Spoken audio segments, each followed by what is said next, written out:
오늘 말씀의 주인공인 에레미야는 주전 7세기를 대표하는 선지자입니다. 베냐민 땅 아나돗의 제장 중 힐기야의 아들로 태어났다 그랬는데 사독 계열이 아닌 아비아달의 계열로 그가 태어났는데, 사실 아비아달의 계보는 몰락을 했습니다. 그러니까 몰락한 가문에서 태어난 선지자입니다. 그런데 몰락한 가문에서 태어난 그가 지금 하나님의 나라의 몰락을 예언하는 선지자가 됐어요. 한 가문이 흥왕할 때가 있고 또 몰락할 때가 있겠죠. 몰락한 세대를 살아가는 사람들은 그 고통이 이루 말할 수가 없어서 그 상처가 트라우마가 되죠.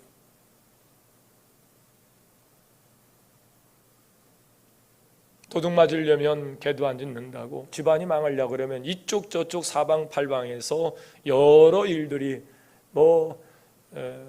동시다발적으로 나면서 가정이 무너지고 깨지고 집안이 풍비박살 나는 그런 경험을 이웃을 통해서 또 여러분이 어릴 적 경험을 하신 분도 계실 겁니다. 이 몰락의 아픔, 그 아픔 속에서 자란 에레미야가 다시 이제는 가정과 가문을 넘어서 그 나라가 몰락하게 될 것이라는 하나님의 메시지를 전해야만 하는 사명을 갖게 됩니다. 태생부터 사역까지 참으로 슬픈 선지자요, 그 사역의 내용을 볼 때 눈물 없이는 그가 그 사역을 감당할 수가 없었습니다. 그래서 우리는 그를 눈물의 선지자라 그렇게 부르기도 합니다.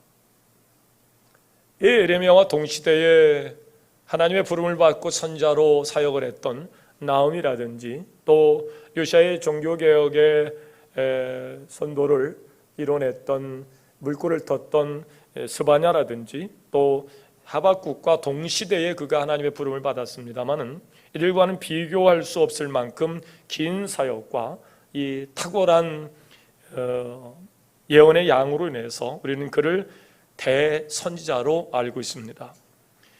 에레미야 오늘 1장 방금 함께 나눈 2절 3절 말씀을 보니까 요시야 13년에 여호와의 말씀이 임하기 시작하여 스바냐를 통해서 그렇게 어릴 적부터 바른 가치관과 세계관을 가졌던 요시야가 종교개혁을 이루어 가지요.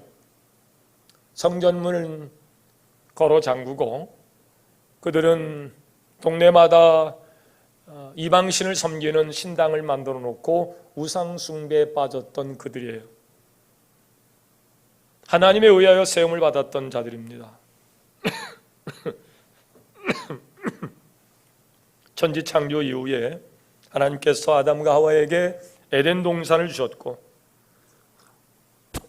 아담과 하와가 선악과 사건으로 죄악이 빠진 후에 기쁨 동산, 행복 동산에 추방을 당하죠. 가인이 아벨을 돌로 쳐 죽이는 살인의 역사로 인류 역사는 시작이 됩니다. 죄악이 관영했다 그랬습니다. 바늘끝 하나 세울 수 없을 만큼 온 세상이 죄악으로 꽉 차요. 하나님 두고 보기 좋았다 하신 세상을 심판하기로 작정하시고 노아의 가족을 남기고 물로 세상을 심판하십니다. 재창조와 같이 노아에게 아담에게 줬던 축복을 똑같이 줍니다. 그래서 문명의 이기로 그들은 흥왕해지기 시작합니다. 근데 하나님 주신 새로운 기회, 그들은 그 문명의 이기로 바벨탑을 쌓아가며 하나님 앞에 대항할 준비를 합니다. 그들의 언어를 흩으셔서 바벨탑 사건은 실패로 돌아갔고 열방으로 언어별로 흩어져 사는 그들의 구원을 위하여 하나님은 심판이 아닌 구원 프로젝트를 세워서 그들을 구원할 방법으로 아브라함을 불러서 하나님 나라를 세우고 하나님 나라로 열방을 구원해가는 프로젝트를 진행하는 중에, 하나님은 아브라함을 불렀고 아브라함이 이삭을, 이삭이 야곱을, 야곱 12아들 가운데 요셉을 통해서 그의 일가 친척들이 애굽에 들어가 73년간 430년 동안 그들이 73명이 430년 동안 한 민족이 되지요.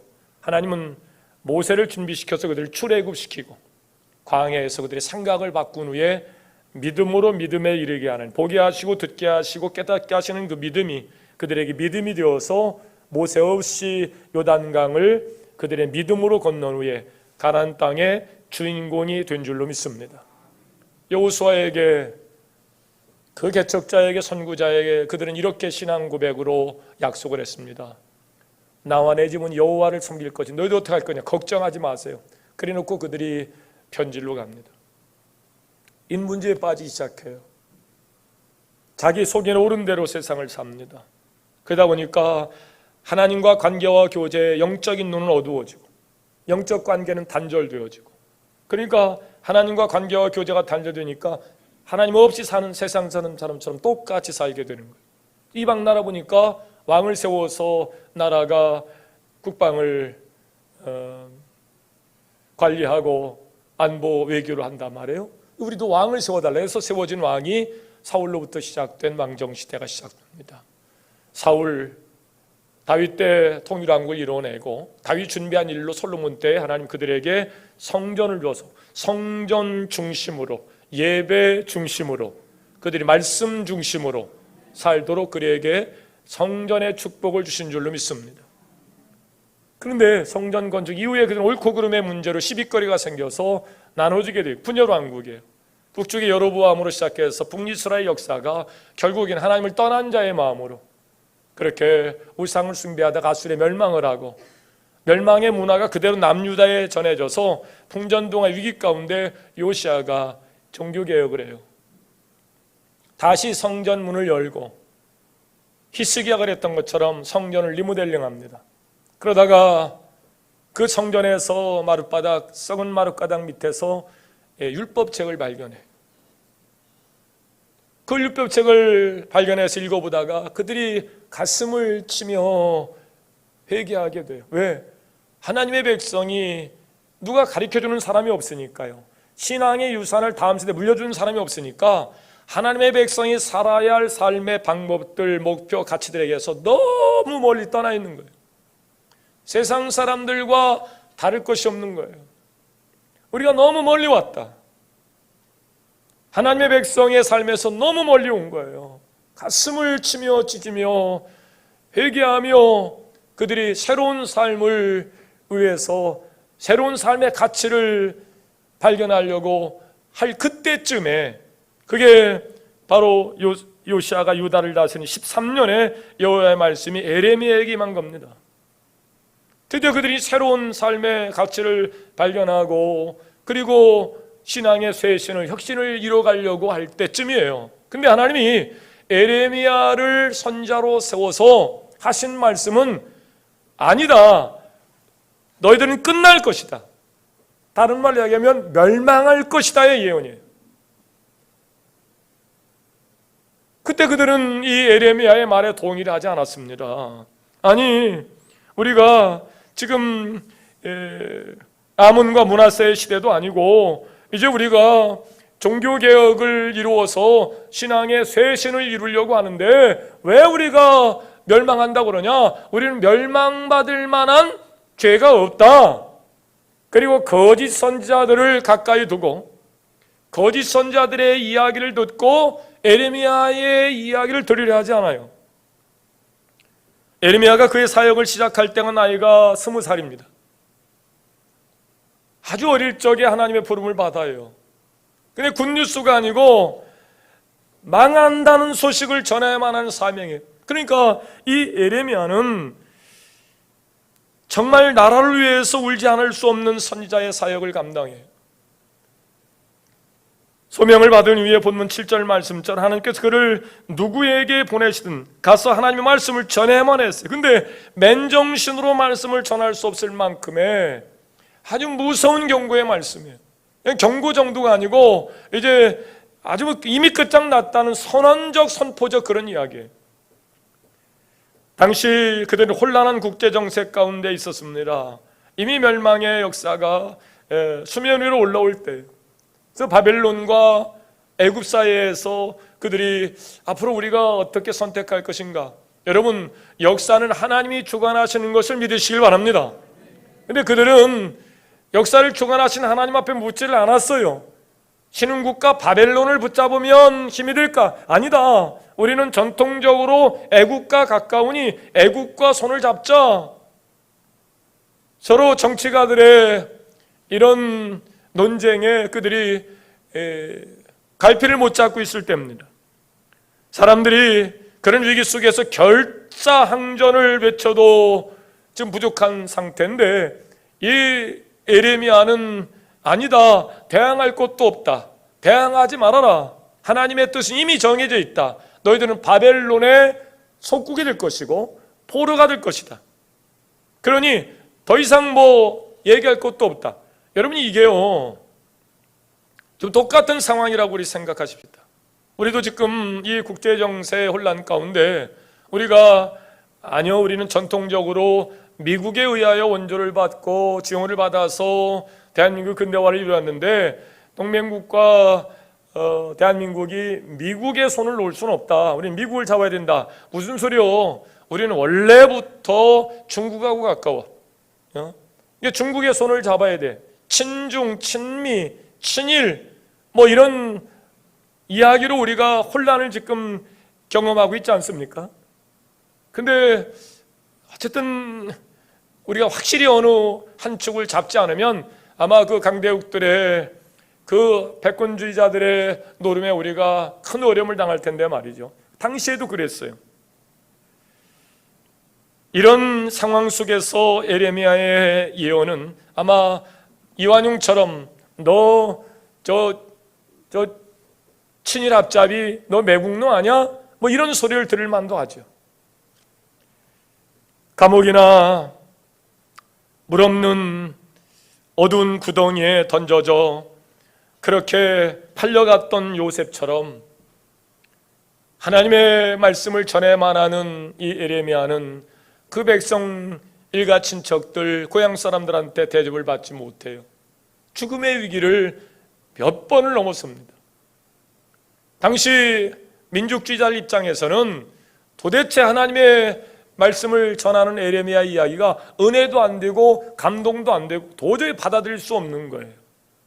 여러분, 역사는 사건을 끊어서 보면 여러분 시험에 빠져서 안 돼요.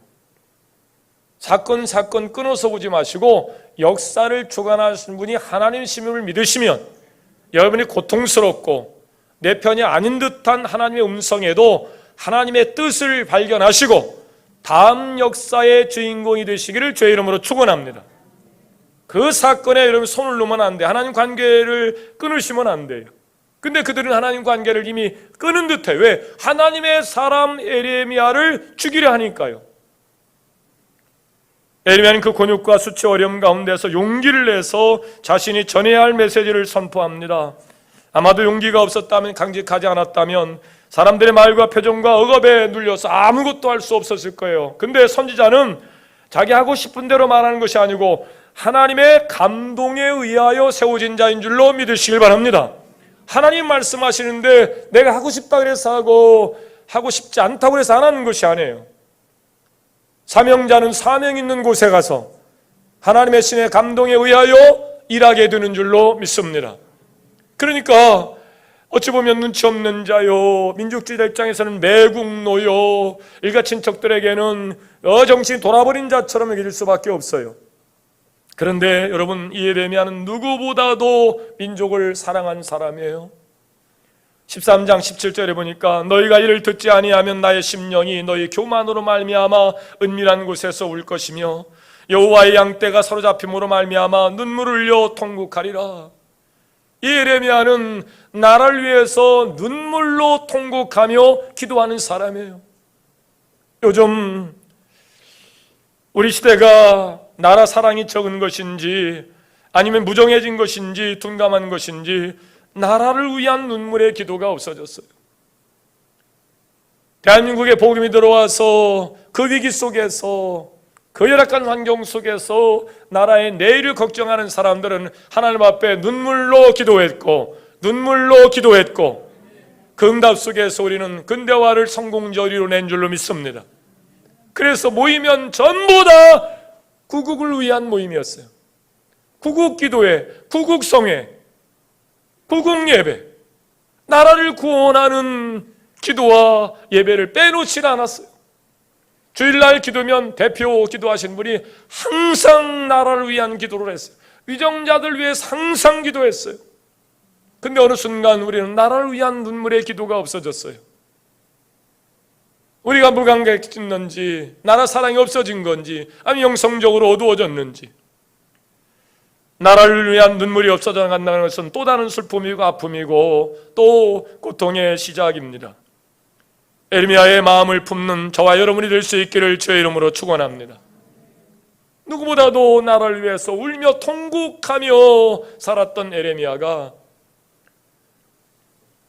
눈물로 사역할 수밖에 없었던 배경을 잠시 말씀을 드렸습니다.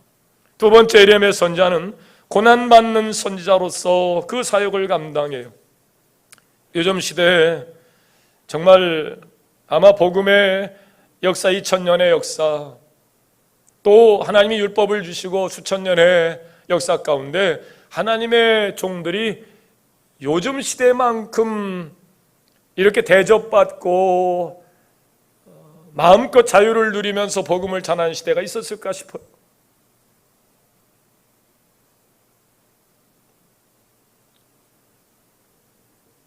에레미야는 지금 그런 상황이 아니에요.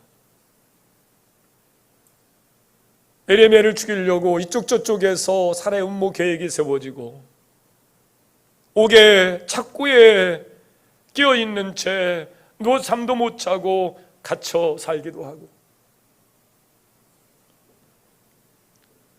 11장 18절에 보면 고향 사람들이 에레미야를 죽일 거사를 꾸밉니다. 여호와께서 내게 알게 하셨으므로 내가 그것을 알았나이다. 하나님께서 에레미야에게 말씀하세요. 네 고향 사람들이 지금 너를 죽일 살해 음모를 계획하고 있다. 누구보다도 에레미야를 응원하고 지지해야 할 고향 사람들이었어요. 근데 에레미야를 미친 사람으로 보는 겁니다.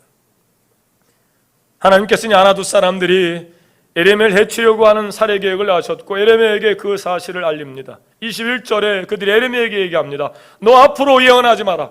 여호와 이름으로 예언하지 마라. 우리 손에 죽을까 하노라. 너 함부로 여호와 이름을 얘기만 해봐. 죽여버릴 거야. 이 협박 속에서 그들이 살해 음모를 계획하고 있는 사실을 하나님이 에레미야에게 알게 하시는 거예요. 아나두는 에레미야의 고향이에요. 에레미야가 전한 말씀을 도무지 이해할 수 없었고 받아들일 수 없어 정서적으로 도저히 이해할 수가 없었던 겁니다. 우리가 그렇게 멸망할 만한 죄가 있느냐? 우리 회개하지 않았냐? 그래서 성전문도 열지 않았냐? 우리가 나라가 망할 만큼 죄가 우리에게 있겠느냐? 이런 차원이에요. 그러니까 표면적, 기계적으로 회개했습니다만은 내면적 할례와 회개를 하지 못해요. 이게 여러분 중세 때도 동일하게 이런 역사가 있었습니다. 복음이 유럽으로 건너가서 중세의 찬란한 역사를 만들어가요. 해적 출신 정말 우리보다 더 열악한 환경 속에서 복음이 들어가자 그들이 품격 있는 신앙인이 되었고 위대한 나라를 세워가는 선구자들이 됐어요. 그 유럽의 나라 여러 나라들이 국기에 보면 십자가가 많이 들어가 있잖아요. 그런데 그들이 하나님의 축복 속에서 복을 받자 그들이 타락하기 시작합니다. 어디부터요? 교회부터 타락하기 시작합니다. 지들 이루 말할 수 없이 타락을 해요. 그들에게 원인도 모를 전염병이 유럽 전체를 휘감아 돌립니다. 유럽 인구의 절반 정도가 죽어가요. 역사병으로.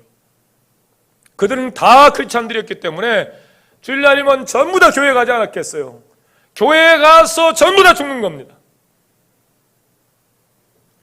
그때 교회의 사제들은 왜 이런 대재앙이 우리에게 일어났는지를 얘기해 줄 수 있어야 됩니다. 그리고 치유 방법도 얘기해 줘야 됩니다.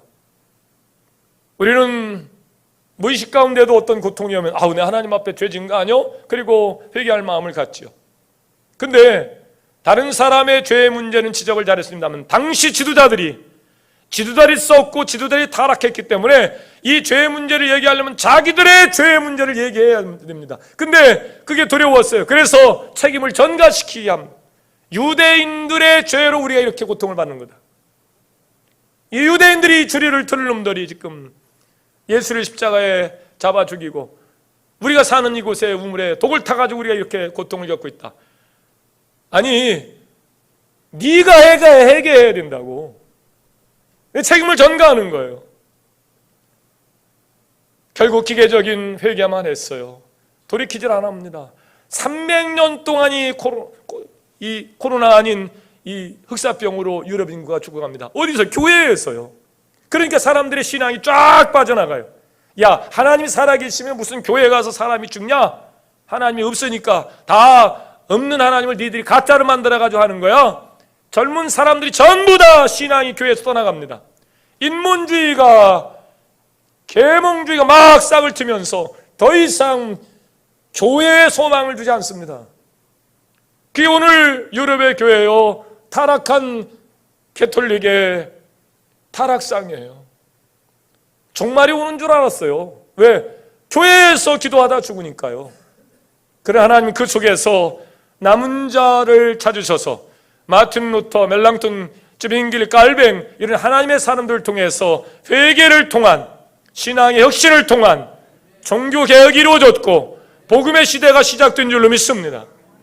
근데 우리가 또 똑같은 일을 경험하는 거예요. 우리는 이 에레미야의 회개 경고에 그 친구들이 야 임마 우리가 무슨 죄가 있다고 그래? 우리가 나라가 망할 만큼 지금 잘못한 거냐? 에이 너 함부로 여호와 이름 가지고 예언 말해봐. 그냥 주리를 틀어버릴 테니까. 이런 협박을 넘어서 살해 계획을 세운 겁니다. 혹시 회개할 일이 있다 하더라도 하나님께 진노 가운데 유다가 멸망받을 만한 죄악은 아니라는 거예요. 오히려 에레미야의 말을 통해서 백성들이 두려운 마음을 갖게 되어지고 혼란스럽게 되니 너는 잘못된 예언이다.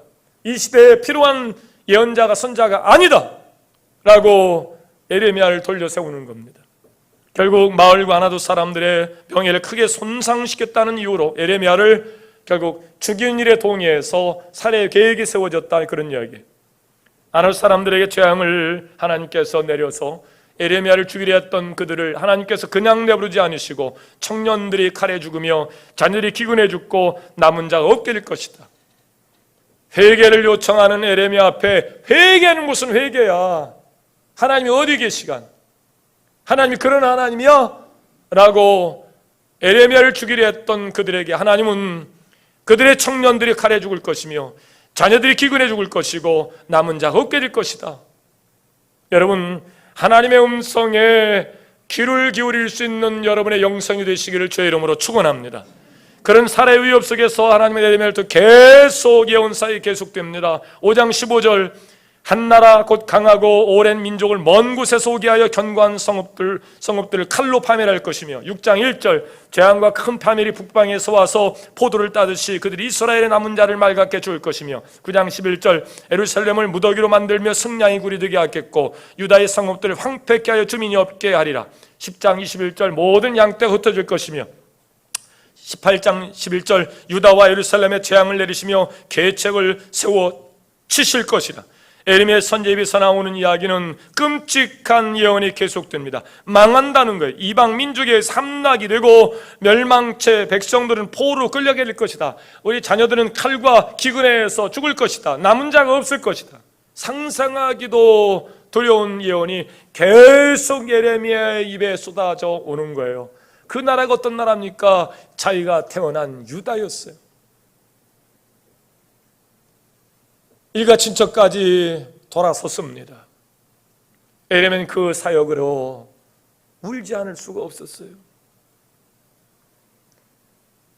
하나님께서 에레미야 선지자로부터 전해준 이러한 예언과 경고를 듣고 백성들이 회개하기를 바라셨지만 그러나 백성들은 회개하지 않을 뿐더러 그런 일이 일어나지 않을 것이라는 거짓 선자를 따라가며 그 말을 전하는 에레미야를 18장 18절에 그들이 꾀를 내어 에레미야를 치자고 모의하는 장면이 기록되어 있습니다. 하나님의 백성, 하나님의 교회가 오히려 우스꽝스럽고 앙따당하고 찬밥 신세가 되는 시대가 됐습니다.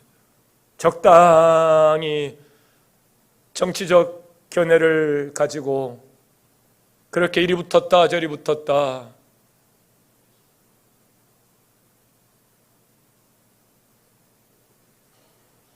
저는 가끔 정말 두려운 마음이 들어요.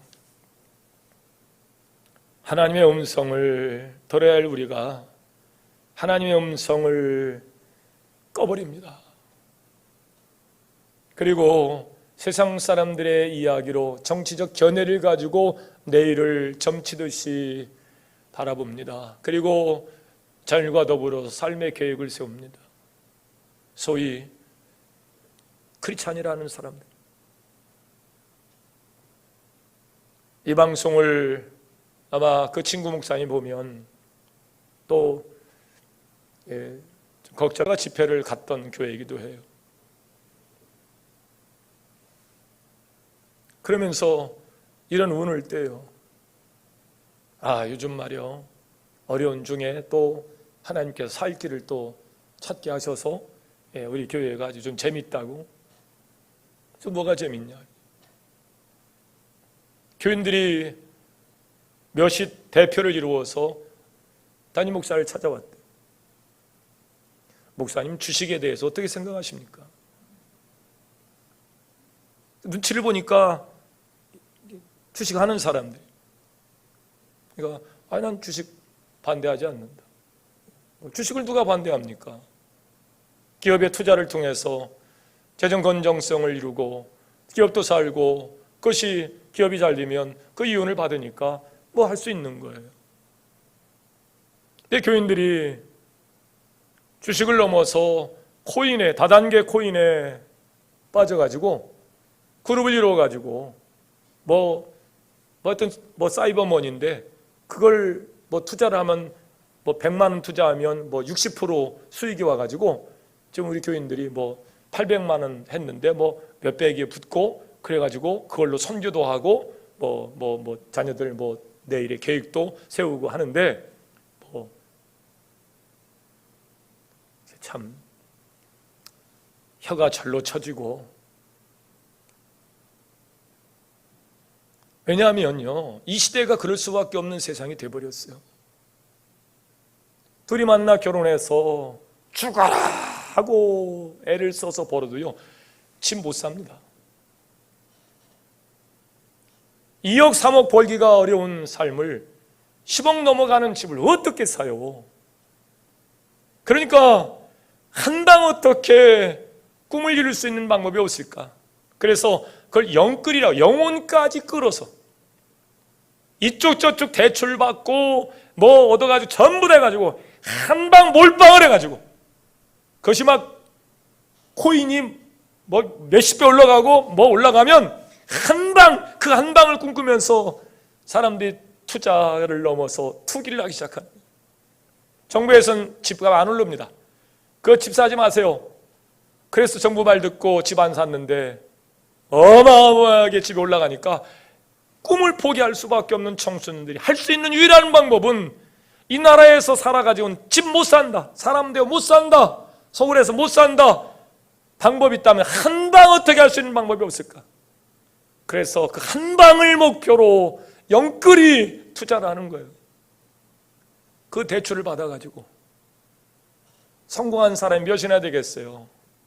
우리 교인들 중에서 주식하는 분들 계실 거예요. 근데 개미가 이길 방법은 없어요. 이게 주식이 잘 될 때가 있어요. 그때는 호황기니 이게 사놓으면 그냥 알아서 오르니까. 근데 주식이 맨날 오르냐고. 그러면 거기에 재주 없고 그냥 돈만 투자하면 되는 줄 알았던 사람들이 대출 받아가지고 그 이자는 어떡할 것이며, 그건 있는 재산도 다 팔아도 그게 안 돼. 이제 금리가 하반기에 또 올라갑니다. 그럼 죽을 놈은 또 죽는 거예요. 내일의 소망이 없으니까.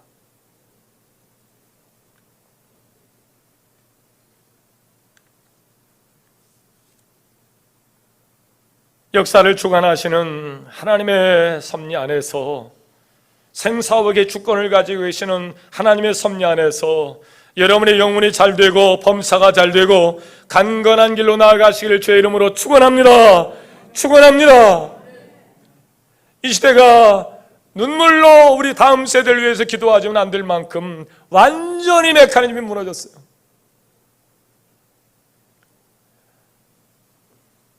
앞으로 이 난국을 어떻게 이 구조적으로 헤쳐가야 될지. 지금 여러분이 이제 연금 가지고 살아가게 되는데요, 연금이 지금 어마어마하게 적자가 납니다. 결국 우리의 세금 내 가지고 그 연금 또 적자 메꾸다 보니까 어느 순간 혁명적 결단을 하게 될 겁니다. 정부가, 야, 이거 우리 털어버리자. 그래서 세금으로 맺지 말고 그냥 절반만 받기로 하자. 이 구조 아니면 이 문제를 해결할 방법이 없어요. 그러다 보면 지금 아프가니스탄이 20년 동안 미국의 지원을 받고 나토 연합군에 의해서 지원을 받고 그들이 살다가 주한미군이 철수한다니까 지금 반군에 의해서 그들이 말할 수 없는 고통 중에 정말, 아니, 달리는 비행기에 죽기로 각오하고 비행기 위에 올라가서 같이 이륙을 해요. 그러면 얼마 못 가서 떨어 죽는 거고 상공을 얼어 죽는 거예요. 근데 죽기로 결정한 거예요. 왜? 어차피 여기 있으면 죽는다는 거예요. 앞으로 우리 시대가 어떻게 될지 그냥 걱정하는 정도가 아니고 눈물로써 우리의 자녀를 위해서, 내일의 대한민국을 위해서 기도해야 될 줄로 믿습니다. 어느 순간 우리가 눈물을 잃어버렸어요. 영적으로 어두워진 겁니다. 시대를 분별을 못하는 겁니다. 그 사역을 인하여 에레미야는 일가 친척들에게도 배신을 당하고 이 살해 위협을 받으면서도 그 사역을 지탱해 가는 거예요. 20장 1절 보면 어느 날 성전의 총감독인 제사장 바수올이 에레미야 선자를 때리고 나무고랑이 착고에 목을 씌우고 성전의 베냐민 문 위층에 가둬버립니다. 저는 줄이를 들어버리라. 죽여라, 죽여. 에레미야는 우여곡절 그때 풀려났습니다만 이런 억압 가운데서도 곧바로 또 바벨론 포로 유초를 예언합니다. 포로가 될 것이다. 하나님의 뜻이다. 이미 정해진 바다. 대항하다 죽지 말아라.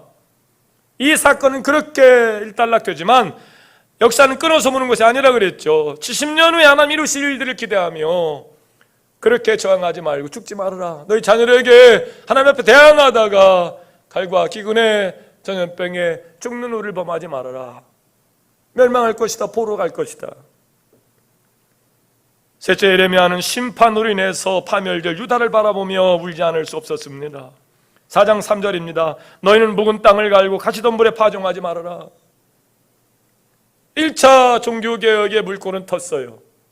표면적으로는 그들이 종교개혁을 이루는 줄 알았어요. 근데 내면에 종교개혁이 일어나지 않은 겁니다. 그래서 하나님은 요시야 왕이 주도한 개혁의 때 형식적으로 비상적으로 회개했던 그 회개를 인정하지 않으세요. 그리고 근본적으로 회개하라는 겁니다. 그러므로 악행과 우상숭배라는 가시덤불에 파종하지 말아라. 악행과 우상숭배 속에서 너희들이 생명의 씨앗을 심은들 그 생명은 열매를 맺지 못한다는 거예요. 문제는 먼저 악행과 가시덤불을 제거하는 회개가 먼저 선행되어야 될 줄로 믿습니다. 그 회개를 하나님은 요청하고 있는 거예요. 오죽했으면 그들이 성전문을 걸어 잠그고 우상숭배에 빠질 만큼 그들이면 황폐했겠어요. 요시야에서 성전문을 열려주고 율법책은 다시 발견되어서 돌아서는 됐지만 그 내면에 그 가치관과 세계관에 그 심령의 변화가 일어나지 않은 겁니다. 하나님 그것을 보시고 촉구하시는 겁니다. 회개해야 된다. 회개해야 된다. 그들은 회개를 안 합니다. 그래서 하나님 70년 동안 그들이 포로 잡혀가서 그 발강가에서 그 고통 중에 울부짖는 기도가 있은 후에 그들은 다시 수르바벨의 성전이 건축됩니다. 그 왕은 눈이 빠진 채 바벨론으로 끌려가서 거기서 죽음을 맞이합니다. 하나님의 성전은 불타 없어지고 성전에 쓰던 그릇들은 전부 다 수탈당해서 바벨론의 술잔이 되고 맙니다. 하나님은 처절하게 그들이 당할 고통을 에레미야를 통해 지금 말씀하고 있는 겁니다. 에레미야는 심판받을 유다를 보면서 울지 않을 수 없었습니다. 하나님 말씀합니다.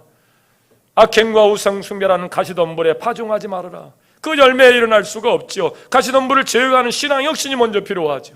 4절입니다. 너희는 스스로 할 일을 행하여 마음 가죽을 베고 내 마음의 할 일을 하라는 거죠. 나 여호와께 속하라. 4장 7절입니다. 사자가 그 수풀에서 올라왔으며 나라들을 멸하는 자가 나와왔으되 내 땅을 황폐하게 하려고 이미 그의 처소를 떠났은즉 내 성읍들이 황폐하여 주민이 없게 되리니. 예언자의 눈으로 유다를 바라볼 때 에레미야는 탄식이 저절로 나옵니다. 통곡이 저절로 나와요. 슬프고 아프다. 내 마음속이 아프고 내 마음이 답답하여 잠잠할 수가 없으니 이는 나의 심령이 나팔소리와 전쟁의 경보를 들음이로다. 전쟁 났다는 거예요. 민방위부의 사이렌이 불었어요. 그 경고의 음이 막 자기 귀에는 들립니다. 눈으로는 앞으로 될 일이 보여집니다. 그런데 그들은 그 이야기를 들으려 하지 않을 때 그 민족이 당할 앞으로의 심판 속에서 그 민족이 당할 일들을 눈으로 보면서 에레미야는 울지 않을 수 없었어요. 슬프고 아프다. 내 마음속이 아프고 내 마음이 답답하여 잠잠할 수가 없으니 내가 저 깃발을 보며 나팔 소리 듣기를 어느 때까지 할까. 하나님은 계속해서 에레미야의 영적 눈을 뜨게 하셔서 되어질 일들을 말씀한 에레미야는 그걸 환상으로 보고 듣는데 백성들은 그 말을 듣지를 않는 거예요. 동족의 비극적인 마지막을 보면서 몸부림쳤던 에레미야 선지자의 모습이 눈에 선히 보입니다. 마지막으로 에레미야 선지자는 죽임당할 백성을 위해서 주야로 울었다 그랬어요. 8장 1절입니다. 그때 사람들이 유다 왕들의 뼈와 그의 지도자들의 뼈와 제장들의 뼈와 선자들의 뼈와 예루살렘 주민의 뼈를 그 무덤에서 끌어낼 것이다. 그들이 옵니다. 근본을 없애기 위해서 모든 걸 다 파헤쳐버립니다. 유다 왕들의 뼈가 파헤쳐집니다. 그 지도자들의 뼈가 파헤쳐집니다. 제정과 뼈와 선자들의 뼈, 예루살렘 주민의 뼈를 그 무덤에서 끌어낼 것이다.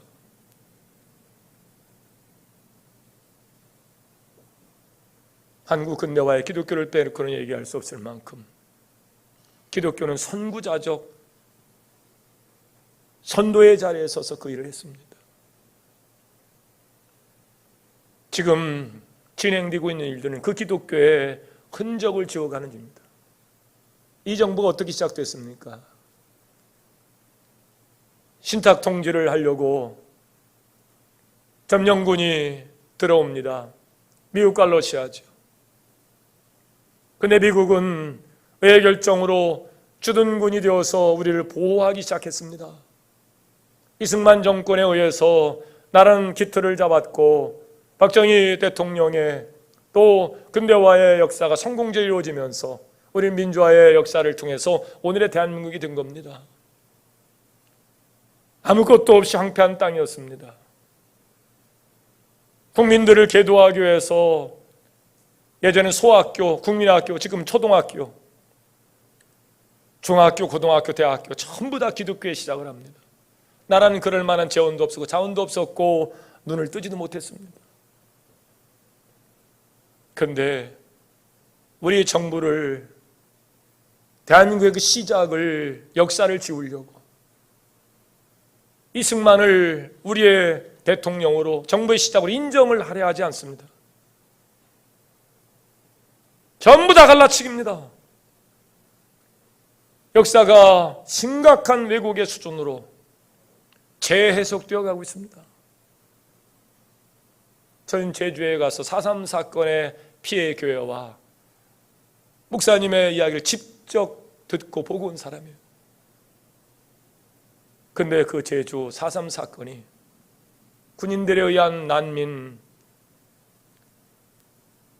살해 사건으로 여수순천 반란 사건이 뒤집어져서 완전 새로운 해석으로 바뀌어가고 우리나라를 근대화를 이루었던 복음으로 시작했던 그 이승만 정권이 완전 치욕의 역사로 재해석되면서 기독교는 더 이상 이 나라에 있어서는 아니 될 존재로 가장 부정적인 공동체로 이미지 메이킹화돼서 길거리 가는 사람에게 기독교를 물어보면 최고 부정적인 공동체가 교회 공동체, 기독교 공동체입니다. 그러니까 적폐가 되죠. 적입니다. 폐기 처분돼야 될 그런 공동체입니다.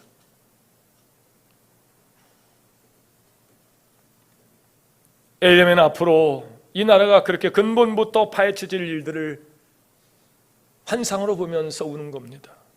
그때 사람들이 유다 왕들의 뼈와 그의 지도자들의 뼈와 제장들의 뼈와 선자들의 뼈와 예루살렘 주민의 뼈를 그 무덤에서 끌어낼 것이며, 에레미야 선자는 이어서 이 민족이 약한 민족에 남아있는 자, 물은 내게 쫓겨나서 각처에 남아있는 자들이 사는 것보다 죽는 것을 원하리라. 그때 죽을 것을 고통스러울 만큼의 재앙이 오게 될 것이라니. 유다는 하나님의 백성이요 하나님의 나라인데 어떻게 이리 패망하여 그 수치와 고통을 겪는 나라가 될 수 있을까? 그 이유를 에레미야는 그들이 거짓을 고집하고 돌아오기를 거절하였도다. 거짓과 가증한 곳에 하나님이 역사하지 않으십니다. 거짓을 회개하고 가증한 영을 물리칠 때 하나님이 이곳에서 우리 함께 하시는 줄로 믿습니다. 근데 그들은 하나님이 싫어하는 거짓과 가증한 것을 가지고 하나님의 이름으로 개혁을 이야기하는 거예요. 8장 18절입니다. 슬프다 나의 근심이여 어떻게 위로를 받을 수 있을까? 내 마음이 병들었도다. 지금까지는 그나마 버틸 수 있었는데 이 하나님의 경고가 너무 세요. 그들이 당할 일들이 너무 고통스러워. 그러니까 에레미야가 예언하면서 마음이 병이 드는 거예요. 이제는 슬픔에 짓눌려 마음에 병이 들 정도로 하는 거예요. 20절에 추수할 때가 지나고 여름이 다하였으나 우리는 그것을 구원을 얻지 못한다는도다. 밀추수가 굉장으로 끝났는데 기대했던 포도주 무화과 나머져도 열매를 수확할 수 없게 되는 거예요. 백성들은 기하여 될 수밖에 없는 상태가 될 것이고 에레미야의 마음이 이루 말할 수 없는 고통이 오는 겁니다. 그의 슬픔에 9장 1절에서 더 자세히 설명합니다. 어째여 내 머리는 물이 되고 내 눈은 눈물 근원이 될고 죽임을 당한 딸 내 백성을 위하여 주야로 울리로다. 히브리어의 단어는 재미있어요. 한 단어에 전혀 다른 뜻으로 설명하는 예가 있습니다. 오늘 이 눈에 관한 해석이 바로 눈은 보도록 돼 있죠. 그런데 에레미야의 해석은 이겁니다. 오늘 우리의 눈은 눈물을 흘리기 위하여 필요한 눈이라는 거죠. 오늘 우리의 눈은 무엇을 위한 눈입니까? 등 따숩고 배부르다 보니까 천년만절 갈 것 같고, 그래서 자기 소견에 오른 대로 세상을 살면서 역사를 주관하시는 생사의 주권을 가지고 계시는 하나님과 관계하기자는 멀어졌고 하나님의 소리는 들리지 않아요. 근데 에레미야의 눈은 그게 다 보여주고 들려지면서 에레미야의 눈은 보는 것이 아니고 눈물을 흘리기 위한 눈으로 하나님이 그의 눈물을 통해서 앞으로 당할 에레미야의 고통을 이야기하고 있습니다. 말씀을 정리합니다. 지금 우리 민족 역시 에레미야처럼 민족을 위해서 기도하며 우는 자들이 있어야 되는데, 여러분, 믿음의 선진들이 갖고 오는 이 아름다운 이 기독교의 문화가 더 이상 훼손되거나 말살되지 않도록 우리가 회개운동을 통해서 그렇지 않 그러면 빛이 있고, 그렇지 않 그러면 생명이 있고, 아멘 때까지 그렇지 않 그러면 불이 있고, 그렇지 않 그러면 품격이 있는 그런 사람으로 다시 세워지는 일을 주저하지 마시고, 이번 금요일에 우리 만민의 교회를 세워가는 여러분 임원들의 아름다운 그 결단의 다짐들이 하늘문을 여는 그런 신호가 되어서, 하나님 솔로몬에게 말씀하시죠. 재앙으로 전염병으로 다 죽어갈 때 하나님의 이름을 일컬은 백성들이 기도하면 하나님 하늘문을 여시고 재앙이 고쳐지도록, 전염병이 물러가도록, 그 땅을 고쳐지도록 하는 역사하신다고. 오늘 우리가 그런 마음을 가지고 내일의 꿈을 잃어버리고 영끌하여 그렇게 눈이 빨가진 채 소망을 잃어버리고 그렇게 살아가는 우리 청소년 다음 세대를 위해서도 그렇고, 우리 아브라함 때문에 이삭이 다음 세대에 복을 받았던 것처럼 우리가 하나님 앞에 돌이켜 회개하면 다음 세대가 복을 받고 다음 세대가 복을 받고 우리 만일께서 다시 새로운 역사가 시작되는 일에 여러분의 소중한 힘으로 불려지는 일에 여러분 참여해 가시기를 주의 이름으로 축원합니다. 화평방송 구독, 좋아요 부탁드립니다. 감사합니다.